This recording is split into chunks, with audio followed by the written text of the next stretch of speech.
looking for something. A new way, a new understanding, a connection, some comfort. You've got questions, and Light on Living puts the spotlight on all the answers so you can shine. Lift and lighten the load of life's challenges and learn simple and easy ways to live a healthy, happy life. You'll gain insight and start to see things in a new way that motivates you. You're invited to hear new, see different, and feel more as Lisa shines the light on living.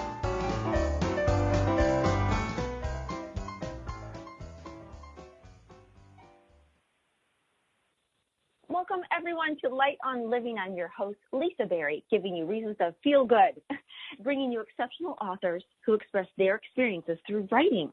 We are happy to bring you all the goodies from these authors that can help you with your holistic happiness. And as we roll into, which is always sad for me, but it's the final week of our entire month series, From Your Shift Matters, of resistance to resilience. And I always love how whatever theme I choose and we all work together with, that seems to show up the most in my life. I think this is the most resistance I've ever, got myself into this month. But I'm so grateful for all these authors and their chapters that they've written, because each time we have two authors every week, their stories have really helped me, and I hope that they've been helping you. And if they have been, I would love to hear from you. Drop me a line on Facebook and let me know. So go to Lisa Berry, Berry, and let me know if you've experienced any resistance, and especially tell me if you've had any resilience. And today is about, which is an interesting one. I'm giving this one all about caregivers, but it's not just caregivers like what we're thinking about, nurses and things like that. I'm talking about the care that we give others and the care that we probably should be giving ourselves. And that was one of the big ones that I learned this month too. But sometimes, we find it so easy to accept that role to help others, but it's tricky to turn that spotlight on ourselves when we need the care and we think, I don't want to be selfish, or maybe you're just not recognizing that you do need the care, or even worse, you don't think that you're worth it or that you matter.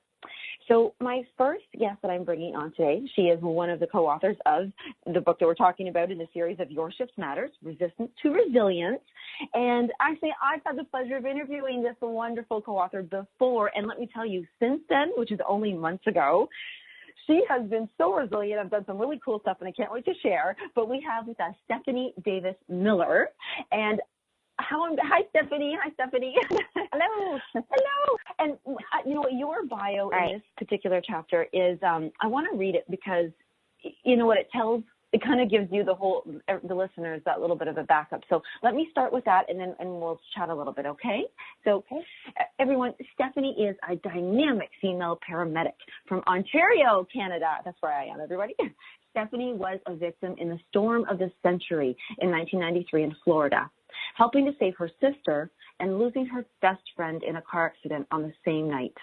Well, 2 months later, she was sexually assaulted and developed PTSD, and that was at the age of 17. She remained undiagnosed for 7 years until 2000. Stephanie battled through a tough life that involved divorce and led to 2 beautiful children. She found a career in the paramedicine as a way to give back. Stephanie now shares her story of resilience with others through international motivational speaking, writing, and advocacy work for the first responder mental health awareness. That's a big one. I want to say that.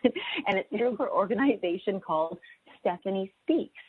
And just on that, if everybody just, there was just so much packed into that. I hope, people can connect, because you actually turned it all around. That's where your resistance is coming from. You really have that voice for first responders. Can you share with everybody what is a first responder? Sure. So a first responder specifically, you'd be looking at your police officers, your paramedics, your firefighters, and certainly members of the military. But, I like to go a little bit deeper than that and include the family members, right? The spouses. So whether it's the husband or wife that's at home supporting that first responder, or the kids that can also be involved and impacted. And in some of my work, I actually go a little bit further and really kind of focus on frontline workers. So that even includes people like tow truck drivers, people that work in factories or businesses that are, the first responders for that. So really it's anyone, even teachers, nurses, anyone that's really first on the scene, first to respond to some sort of tragedy.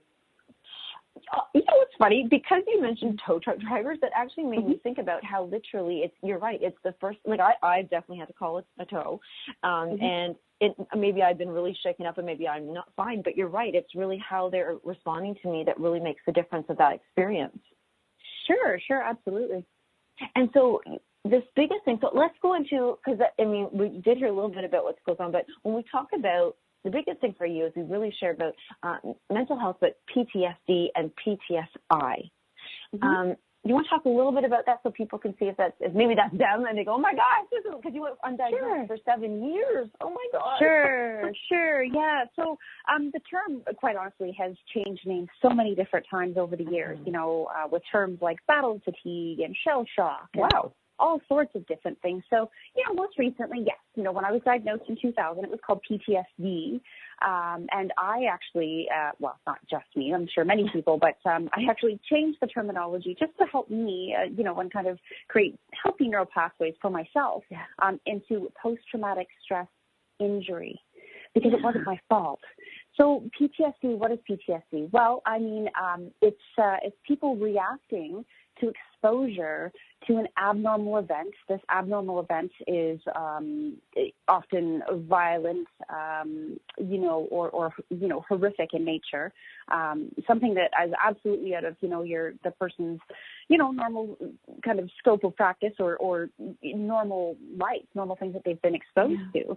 And these individuals who so this could be a horrible car crash, this could be a sexual assault, this could be an environmental injury, and PTSD is evolving as far as, what the definition is. So even as far as, learning of a, kind of a horrific sudden death of, perhaps a family member or close friend or whatever, just again, depending on the circumstance and on a person who's receiving that information, your reaction, if you have some of these negative symptoms, some of the negative symptoms or reactions that I'm referring to would be after exposure to such events, difficulty sleeping, irritability, being afraid to go out, hypervigilance, perhaps you witnessed a horrible or were involved in a horrible car accident and you no longer, say you have children or whatever, just as an example, you no longer want them to go for a car ride with anybody, unless it's you perhaps, because then you're in control, right? It's a control thing. You want to control everything to keep people safe. And unfortunately, when people are dealing with this, often they don't even recognize it at the beginning. They just become very sad, this deep, deep sense of sadness or anger, or they're numb. And so when someone reacts like that to exposure to some sort of a horrific event, that's absolutely normal. And it's expected. It's a normal reaction to an abnormal event. And when you're experiencing that within the first couple of weeks, that's referred to as acute stress disorder. So you can have all these signs and symptoms, and they may last a week, 2 weeks, whatever. When we start to get concerned with a PTSI or PTSD, as per, diagnosis purposes, we're looking at those symptoms lasting after 4 weeks.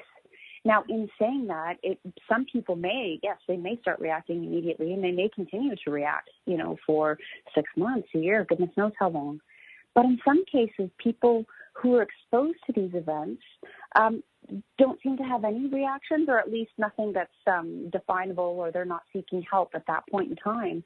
And those big major symptoms of PTSD or the PTSI might not surface until years later.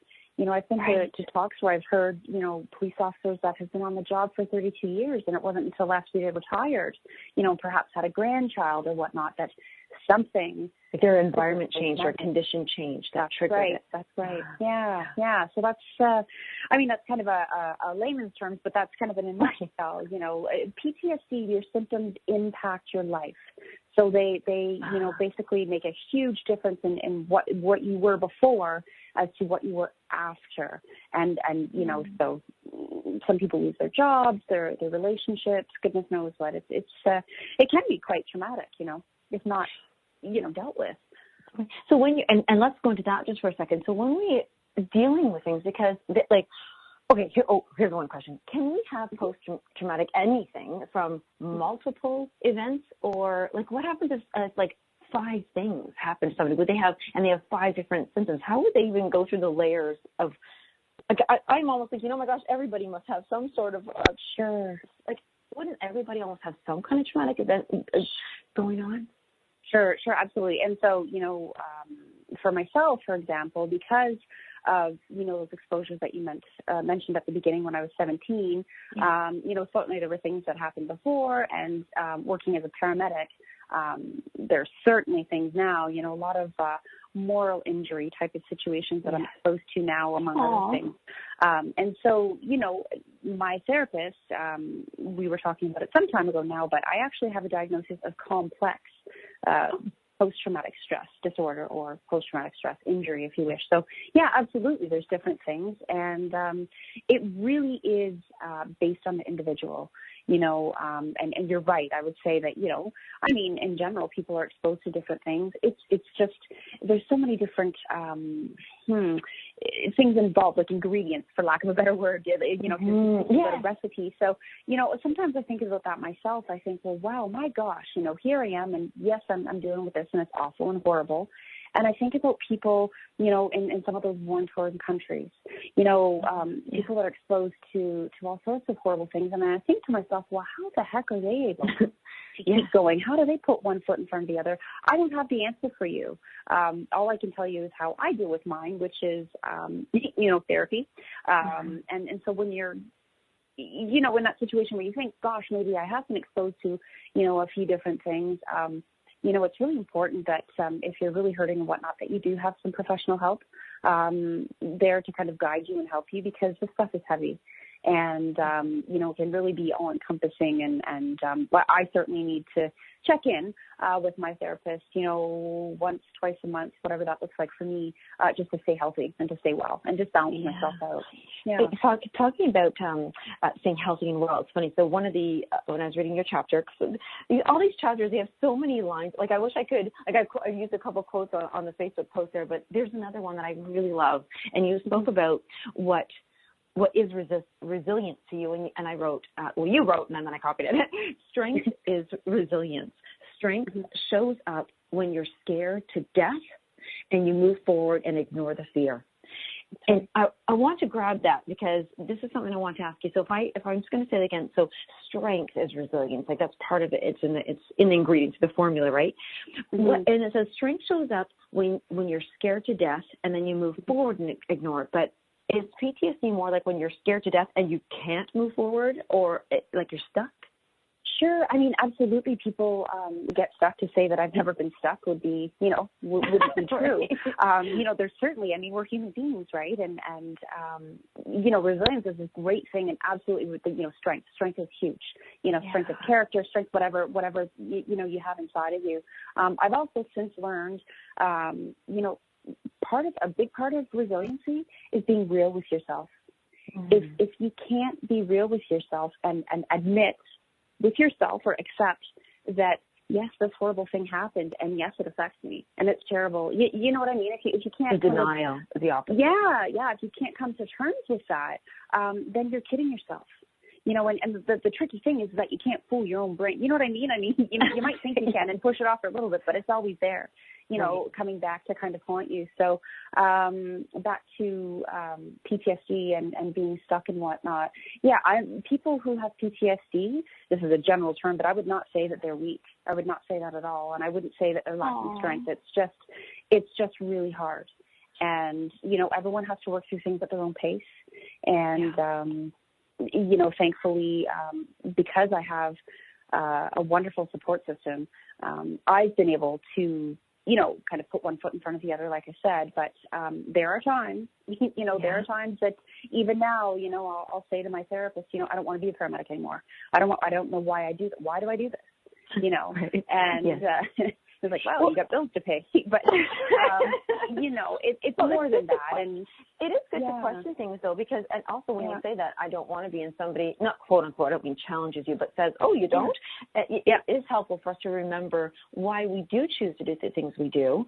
Because I also grabbed another little line in your chapter, because it said, mess with me, I may stay quiet, but you mess with somebody of my friends or my family, somebody who can't protect themselves, then watch out, the kind of thing. And that's an interesting thing, because that's more of what you said in the beginning, mess with me and I may stay quiet. That one really got to me because I thought, oh my gosh, like we'll pull out that, tell somebody else, you got to get out of that job because it's killing you. But yet we're in a job that's killing us. Yeah. Yeah, absolutely. Yeah. And I think sometimes we just feel that, well, I mean, I'm here, I'm doing it. Someone's got to do it, and if I don't do it, who's going to do it? I mean, and that's silly. I'm sure there's a lot of people that are very capable and able to do, that. But you're right. As you mentioned earlier with healthcare workers and it's not just healthcare workers, but I think we are kind of a different type of breed where we will minimize the things that are going on with us and first responders as well, right? I'm fine because our job is to look after everybody else. Our job is to, really, I don't want to say we diagnose, but we have to differential diagnose when we're treating people. And so when we've got stuff going on with ourselves, we're doing that too. And, I've got this. I've looked after that person. I don't need any help because this is my job. My job is to handle this. So it's tricky. Yeah. Yes, and that is a very selfless and embracing, and that's what you said about they're not weak. This is a strength, and we pull it together to do that. Now, we've got just in our final minute before commercial. I'm going to ask you this question, and then we can get into it when we come back. But what I'd love for everybody to be able to recognize is that say we really have got through something, we really dealt with something, we no longer have that issues with it. We're living and we don't have any symptoms in our daily life. Is that okay to, like, when somebody else tries to say, oh, you haven't dealt with it yet because you're not suffering still, you're not, how would we deal with the outside world judging our recovery and almost pushing us back into that state of victimhood? So that's my big question for when we go to commercial. But when we come back, we'll be talking with Stephanie Davis-Miller and finding out more about why I even put the picture of the horse up in the first place.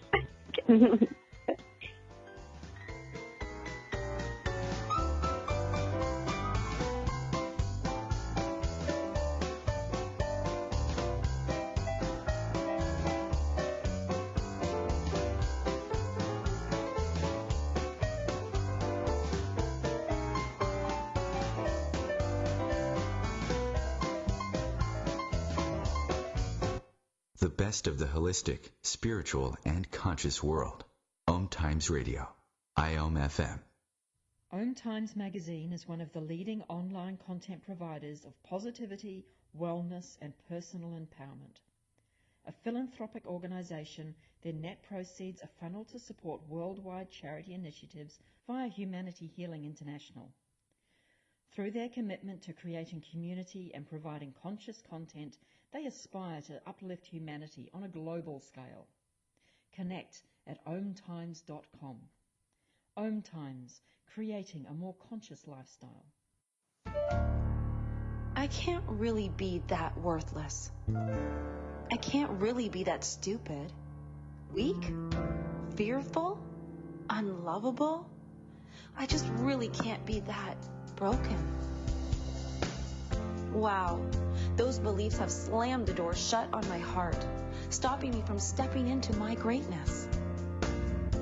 Does this sound all too familiar to you? What if those beliefs aren't true? What if those false beliefs are creating resistance and blocking you from your own success, your power, and your happiness? What if you could break down the walls of doubt and rise from resistance to resilience? Well, now you can.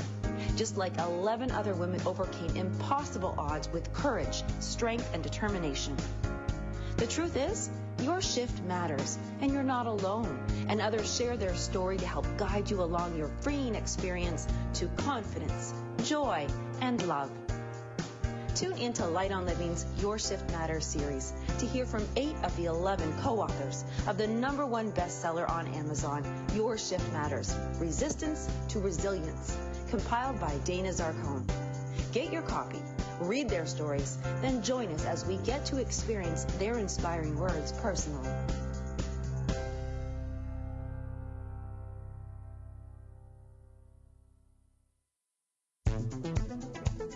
My name is Victor Furman.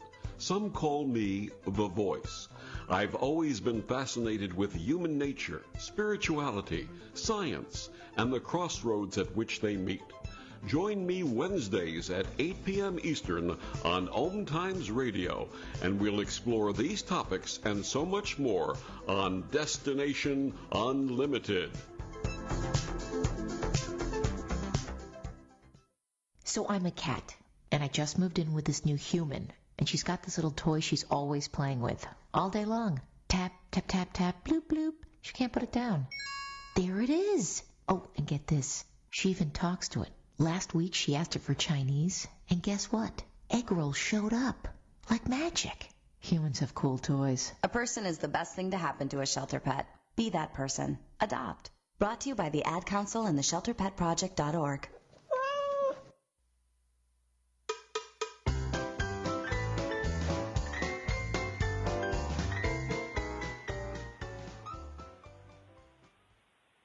Well, welcome back, everyone. We are listening to, well, you're listening to, and I'm listening to it too, Light on Living, and I'm your host, Lisa Berry. We have got Stephanie Davis Miller, and I keep saying her full name because you want to track her down, and that's Stephanie with an F, Stefanie Davis Miller, if you want to track her down on Facebook, and we'll give you all the links after as well.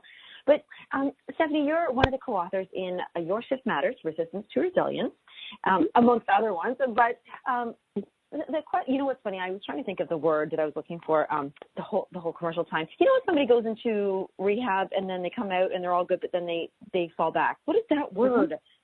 I can't think of that word. Whatever that is, that they fall again. Oh my goodness! Now you've got me. I know. Okay, well, if we come up with that word, but what I'm thinking is somebody's had a traumatic event. So I like what your words. They've had a reaction to an exposure that's abnormal, an abnormal event, and it's now they have these symptoms every day, and then they work on it and they heal and they clear, which we're going to talk about how we can heal. But then other people, you know what's so funny? They almost go, well, they're not really bad, like.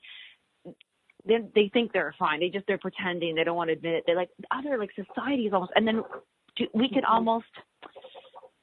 fall? Like, do we ever truly heal? So I think the word maybe is relapse that you were thinking of. Relapse. Sure.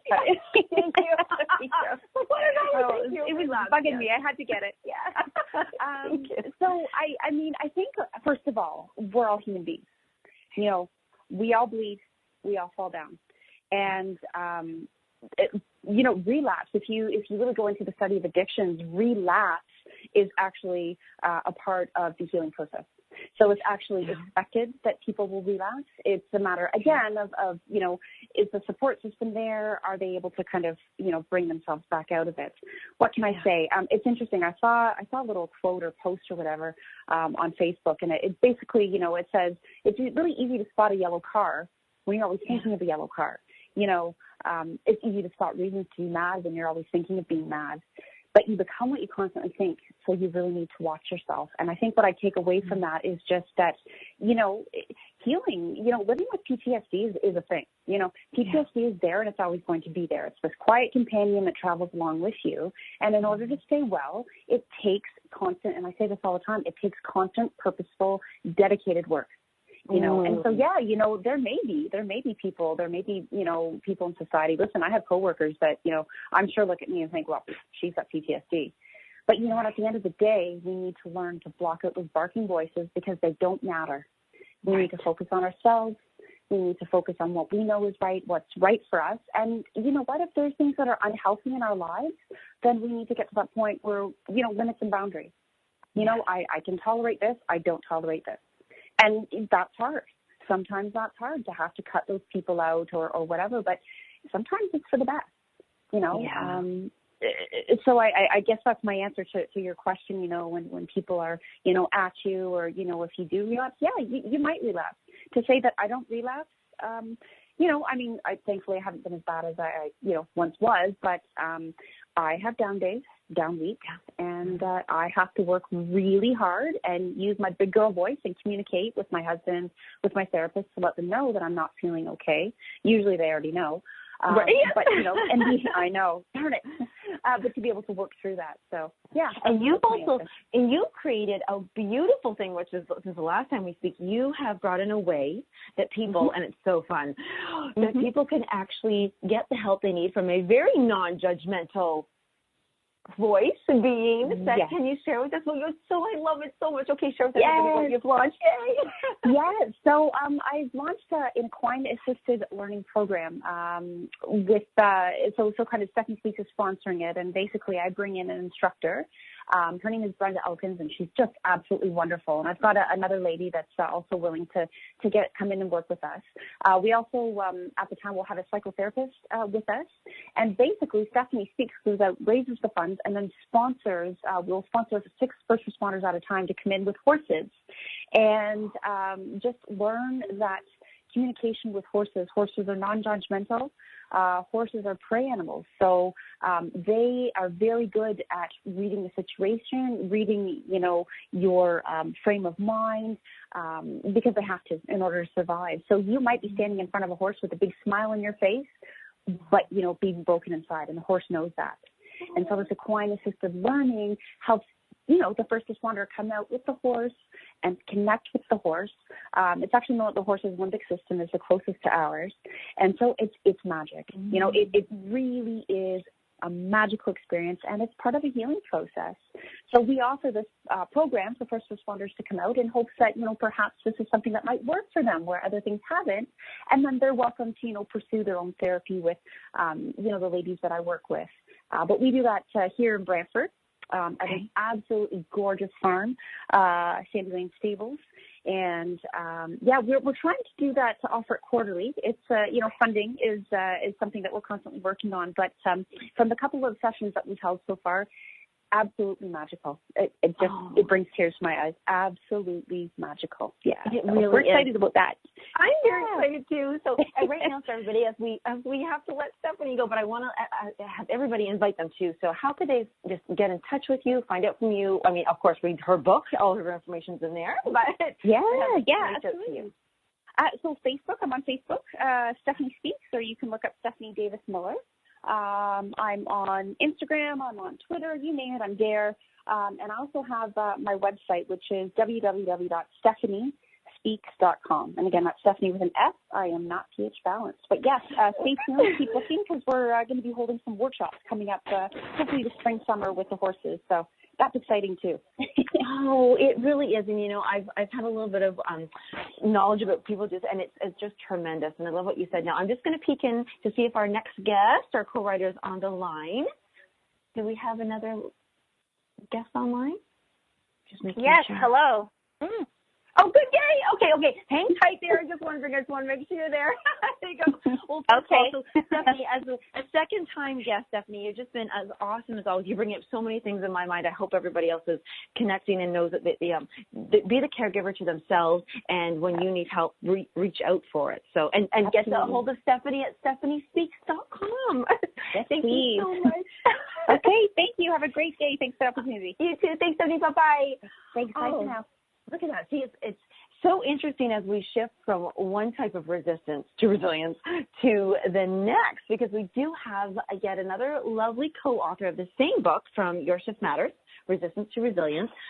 A totally different story, of course, and different, how she operates and what she does and what she offers, but the same kind of thing is like we have these moments where we're living life and we just go, what? This is so not what was going to happen. And now how do I get through this?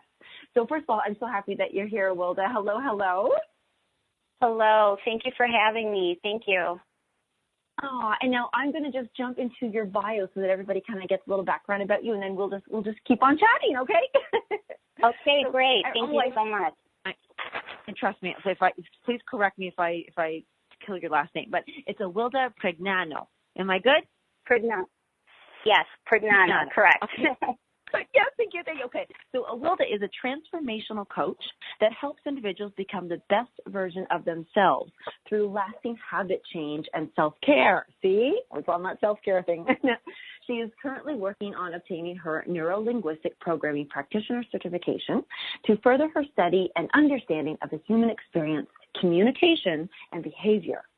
Wilda has co-authored books with Follow It Through Publishing, which we know very well from Heather Andrews. She's been written in Obstacles Equals Opportunities and The Real Journey of the Empowered Mom Boss. And in 2019, which we are now, Wilda is fulfilling a lifelong dream and will be traveling internationally with a group of professionals via remote year. She is looking forward to immersing herself in the various cultural experiences and growing both personally and professionally by collaborating with like-minded individuals. And Wilda, on that note, like-minded individuals, this is so important because we are really talking about the mind with your story, about losing our mind, not being in our right mind, just everything about our mind. And so I want to bring you on in that very, very situation is that your resistance was really a lot of thinking, a lot of thoughts, and a lot of perceptions. Absolutely. I kind of touched on my story. It was a challenging process, I'll be honest. My story, what I first thought it was going to be, it completely evolved into something else as I was writing it, which was completely mind-blowing because I mentally was going in one direction, and it was almost like my mind was pulling me and was saying, no, it's important. You need to share this story. So, it's about kind of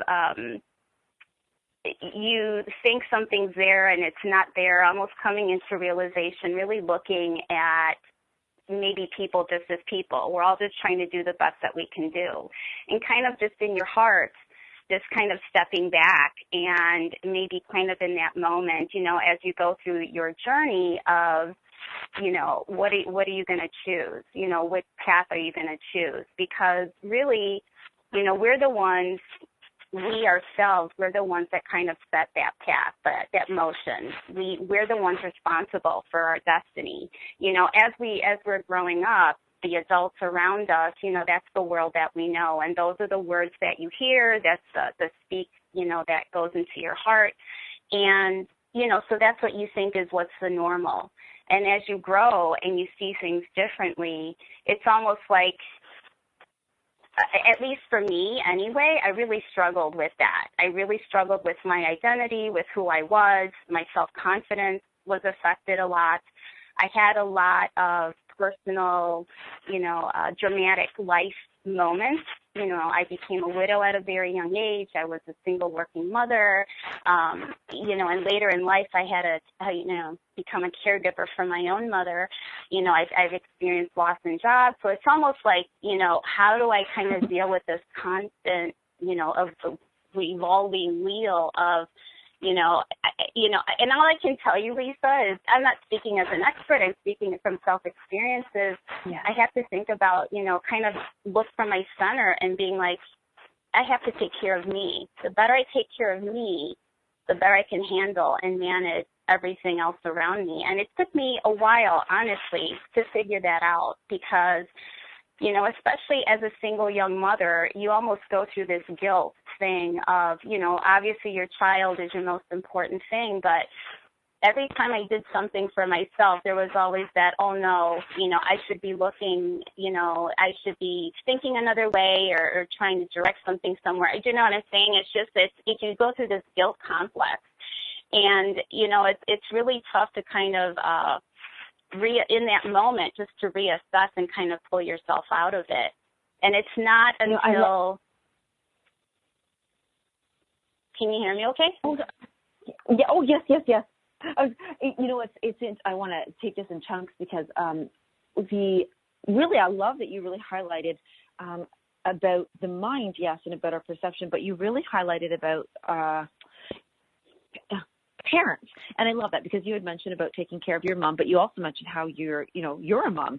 And one of your lines that you first, that really grabbed me was you mentioned right away, girls' first influence in most important role models, now I'm not saying good or bad, but it is the most important one. It is a role model, is their mother.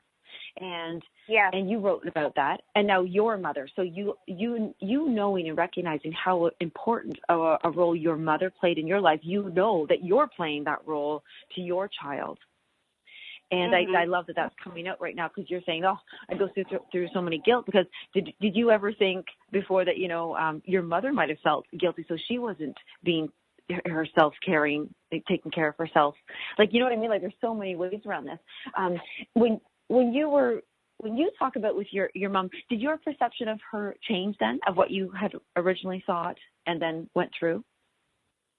I think, that happens to all of us when we become mothers ourselves. It's almost like that. You have that, you look at your mom in a different way, right? You have this brand new appreciation for her, but not just about what you physically go through to get there, but also all the emotions that are tied to it and all the sacrifices that we as women have to make. And even though no matter what happens in our life, you have this responsibility, right, to kind of be setting, to keep charging forward no matter what. And even in my moments of where I just felt like, oh my God, I'm exhausted, I can't do it, I just kept pulling forward because I knew I had to. I was the one person, you know, that had to keep moving forward. Everything I did, every decision I made, whether it was good or whether it was bad or whether it was a mistake or whatever, I was just doing it from a good place. And I think sometimes, you know, as a child, it's kind of hard to see that, you know, and it's also, I think, hard to see that, you know, and at least for me, and I did go through this, it's almost like you don't really see your parents as people. They're your parents. They're these amazing people that, you know, they can't make mistakes. They don't do anything wrong. But then as you grow older and you become a parent yourself, you can kind of, you know, pull yourself back and look at that with perspective and being like, you know what, they're just human. They're just human and they're just trying to do the best that they can do. They're not perfect people. Now, saying that, in 30 seconds we're going to go to commercial, but I love that you said that when you can look back later and just say, you know what, they're just humans, they're just doing themselves. But some people actually still pull back and then blame them, say they should have done better, and how could they have done that to me, and how could they have treated me like that? So that's something I want to talk about when we come back, because self-care really comes from this, and you made a very important part. It's you, as long as what you do is coming from a good place, then I think that's where you get to have that that really good perspective. But we're gonna get off to commercials, but when we come back, we're gonna dive into a little bit of that. Okay, great, thanks.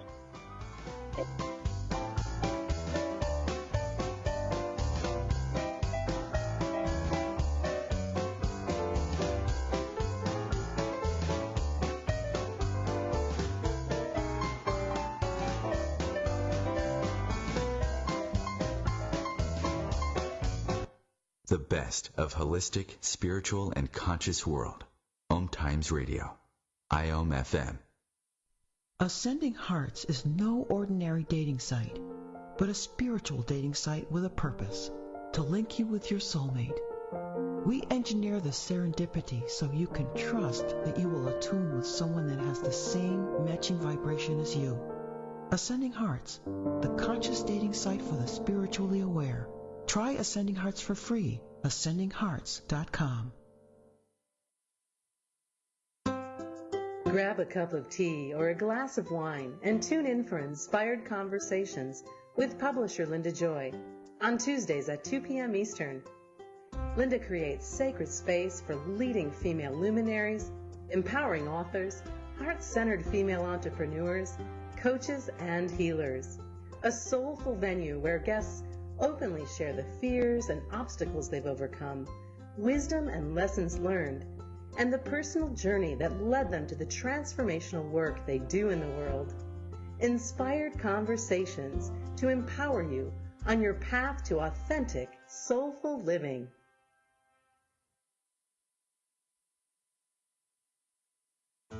Enjoy passive income benefits while creating a cottage experience for others.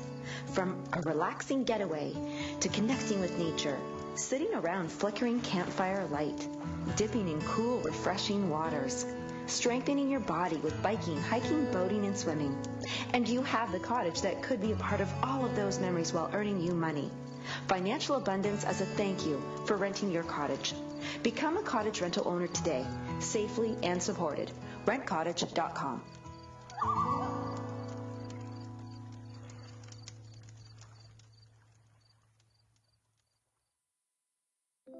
Keyboard Cat, Hamilton the Pug, and Toast Meets World. These are some of the internet's most beloved pets, and they all have one thing in common. Their stories started in a shelter. Start your story. Adopt a dog or cat today. Visit theshelterpetproject.org to find a pet near you. Training that pet to play the keyboard, that's optional. Start a story. Adopt a shelter or rescue pet today. Brought to you by Maddie's Fund, the Humane Society of the United States, and the Ad Council.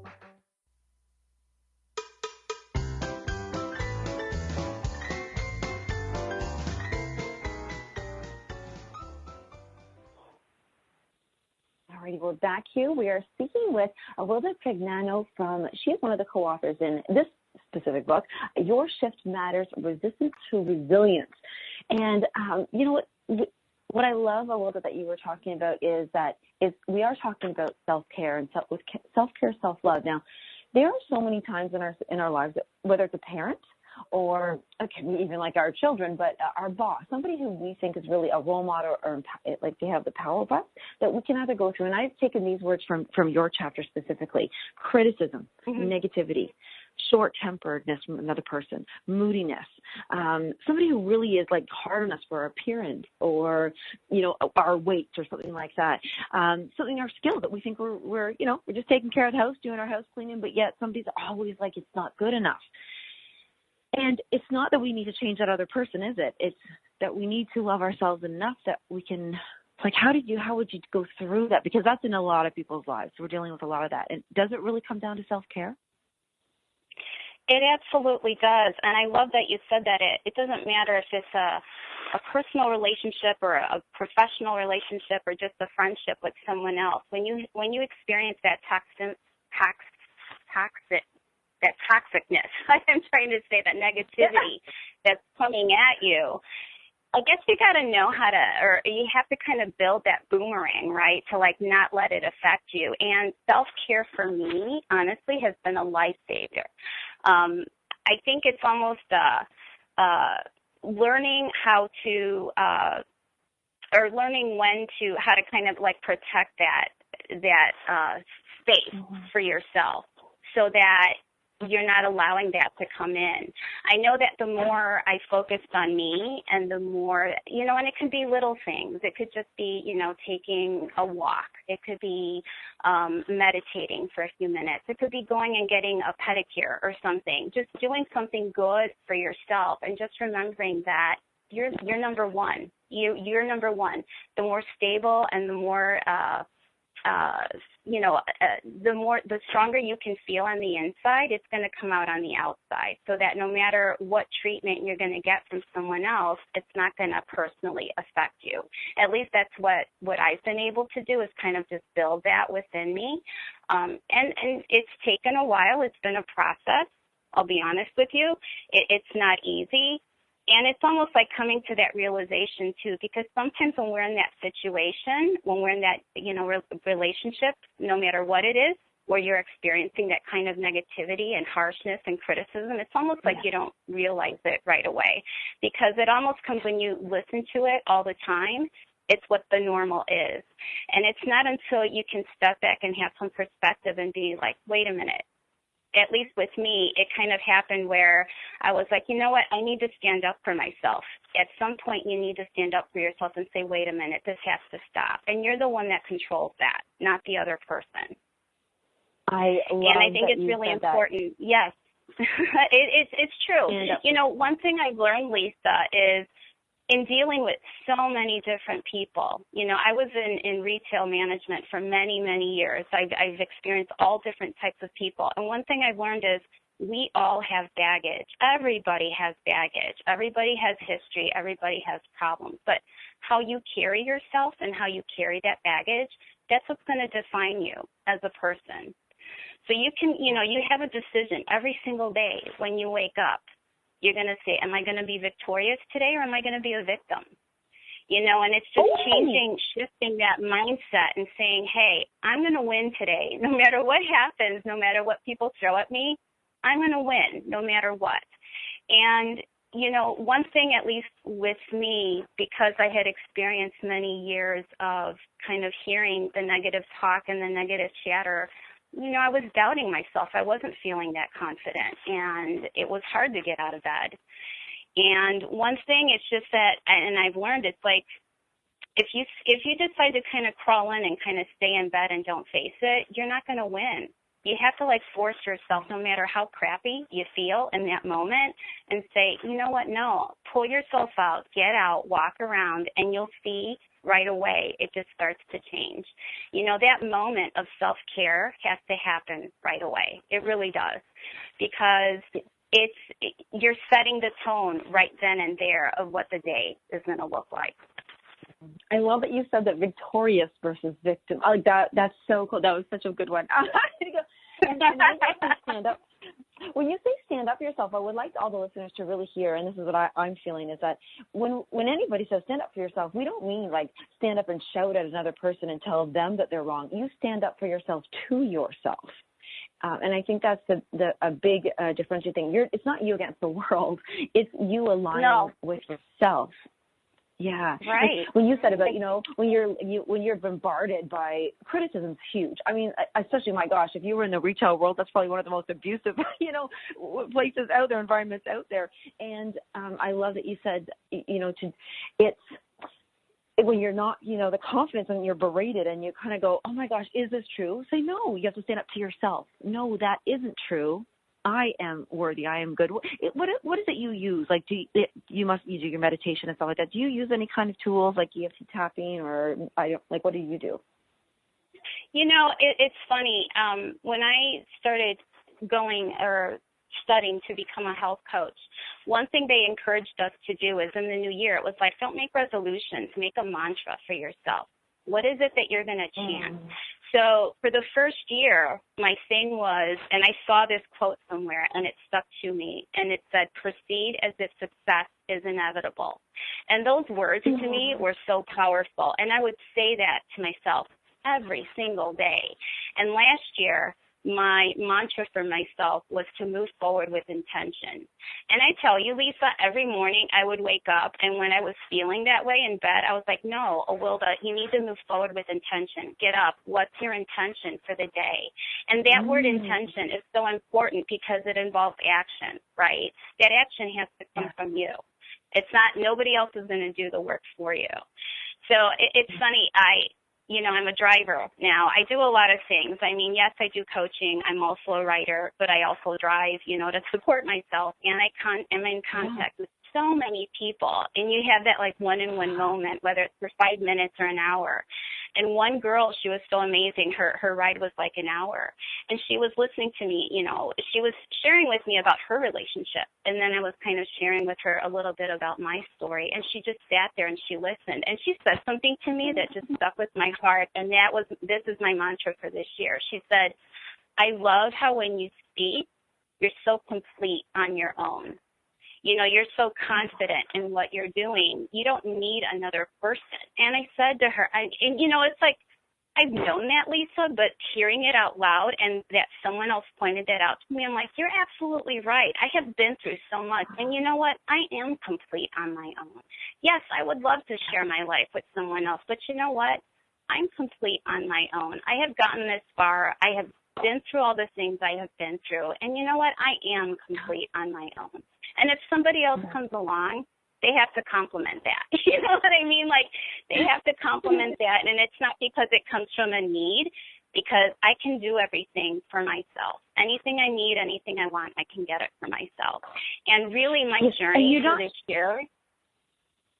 Okay, I'm sorry. You say that with listeners as they're hearing that, to say it's not like you're saying that with love for yourself. You're saying it's not like I don't need anybody. You're saying that I am complete and whole in myself. And like you said, if somebody else were to come along, that's because they are themselves whole, and it just complements it in a way that you will. When you're whole, you do attract other people who are whole, and when you are not whole, you attract other people who aren't. Absolutely. And one thing I would challenge to all the listeners is look at yourself in the mirror and tell yourself you love yourself. Can you do that? And not everybody can do that. And I have to say, even when you're looking at yourself, hug yourself, embrace what you have, embrace who you are. Because if you expect someone else to come in if you're waiting for someone to come in and embrace and hug you, if you can't do it yourself, how can you expect someone else to do it? So you have to love yourself enough, hug yourself every single day that you love yourself and you appreciate yourself for what you are and what your journey has been. I do love that. Oh my gosh, you make me laugh about something. I don't know if you know what foam rolling is. When you foam roll, like there's it's a big foam roller and you roll out your back or you roll out your stuff. It's so funny because I always know that I think if I were to think, oh gosh, I have a tight back, or I should go get, a massage, or go get this, or go get an adjustment, I think, wait a second, have I done what I can do for myself first? Like, I love foam rolling, and because a lot of times I'll say, oh, I don't have the time, but I'm like, really? I'm going to make a time to go to an appointment, but I can just pop on that floor and just, basically it's like hugging yourself in a weird way, because you want to take care of yourself this way, or feeding yourself the right food, or are you healthier? Do you find that you're healthier, food-wise, mobility-wise, and everything, like sleep-wise, now that you've come to love yourself more?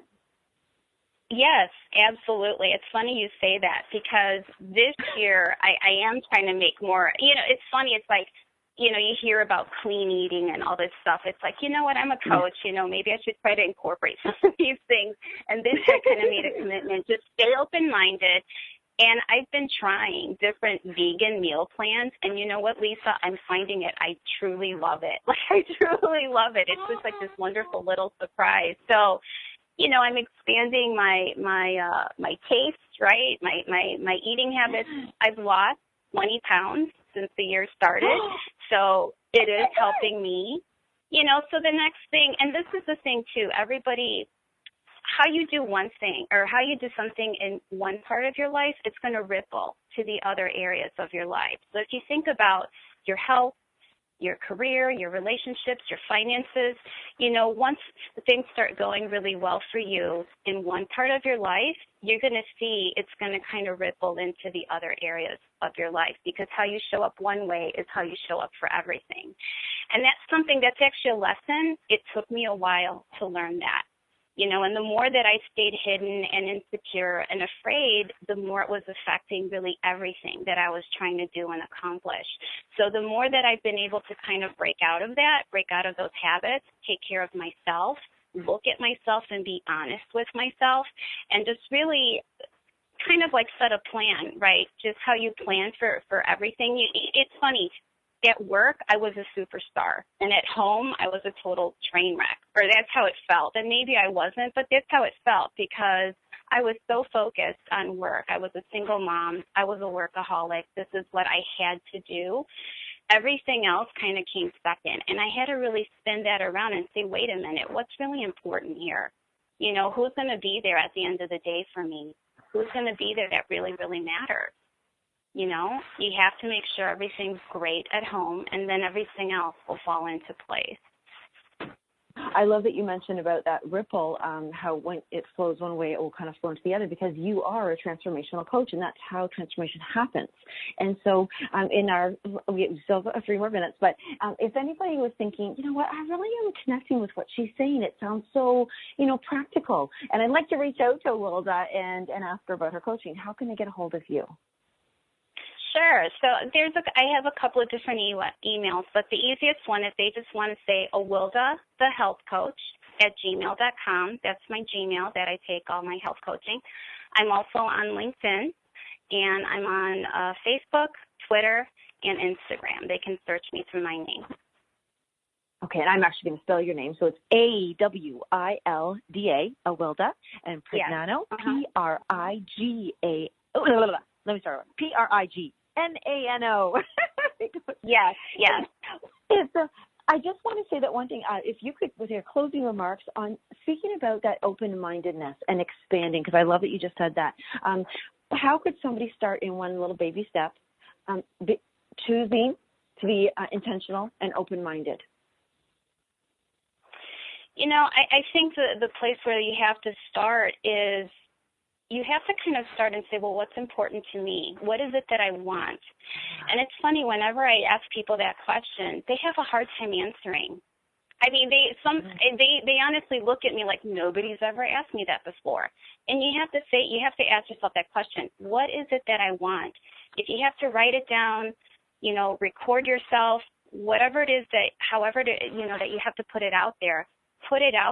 And then from there, you can start to make your plan and know what your intention is. So if your want is because you want another job, if your want is you're looking for love, if your want is you want to be healthier this year, what is it that you want?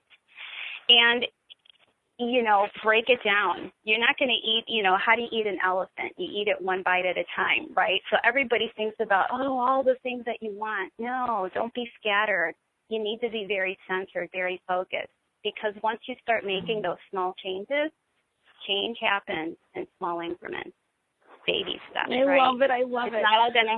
It's not all going to happen at once. Yes. Well, thank you so much for sharing that. And I want to just close off with just saying what you said. The proceed as if success is inevitable. So everybody, that was from Awilda Pergnano. And she's actually closed off our entire series of Your Shift Matters from Resistance to Resilience. But I want to thank you so much, Awilda. We have to sign off, but just thank you so much for being a part of the series and today's show. Thank you for having me. I really enjoyed it. Thank you so much, Lisa. Okay, well, thank you, everyone. We'll have a next amazing month of February, but thank you for joining us for this month's Resistance to Resilience, everybody. And if anybody wants to answer the question, what's important to me, on the Facebook, post it and let us know. We want to know, too. Okay, thank you, everybody. Bye.